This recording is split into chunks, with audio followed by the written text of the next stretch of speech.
আপনার তো জীবনের সারা জীবনের সাধনা এই 3-0 থিওরি।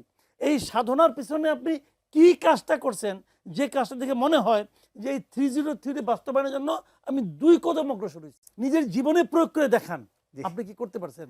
যে লোক রাজনৈতিকভাবে কথা বলে, রাজনৈতিক থিওরি দেয়, কিন্তু নিজের জীবন তার অন্যরকম, সেটা আপনি বিশ্বাসই করবেন না। মৎস্য প্রাণী সম্পদ উপদেষ্টা ফরিদ আক্তার তিনি মন্তব্য করেছেন যে সরকারের ভেতরে থেকেও যুক্তরাষ্ট্রের সঙ্গে চুক্তি ঠেকাতে পারেনি। এই বিষয়ে আপনার মতামত? এটা যদি ঠেকাতে পারেননি তখন বললেন, তখন বলতে পারতেন না? কারণ উনি তো মন্ত্রী হয়েছিলেন, উপদেষ্টা হয়েছিলেন কার জন্য? ডক্টর ইউনূসকে সেবা দেওয়ার জন্য নাকি জনগণকে সেবা করার জন্য? বলেন। এই ভদ্রমহিলার কথাবার্তা না মানে আমার কাছে এত হাস্যকর লাগে যে উনি তো বিশাল একসময় তো বিশাল বামপন্থী আছিলেন আর কি।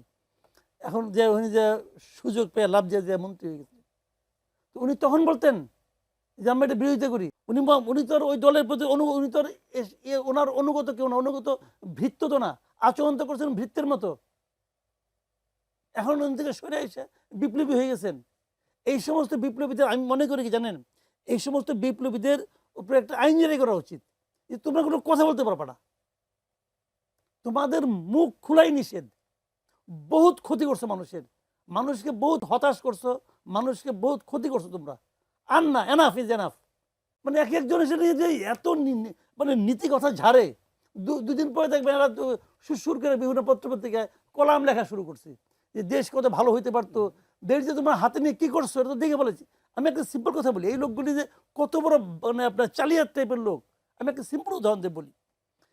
ডক্টর ইউনূসের 3-0 তত্ত্ব আছে না? 3-0 তত্ত্বের মধ্যে কি জিনিসটা? 0 কার্বন, 0 আনএমপ্লয়মেন্ট, এই তো, আর 0 প্রভার্টি। ঠিক আছে, উনি এটা সারা দুনিয়ায় মানে বলে বেড়াইছেন। কেন বলছেন? এই কারণে যে আপনারা এটা বাস্তবায়ন করেন। তো উনি বাস্তবায়ন করেন না কেন?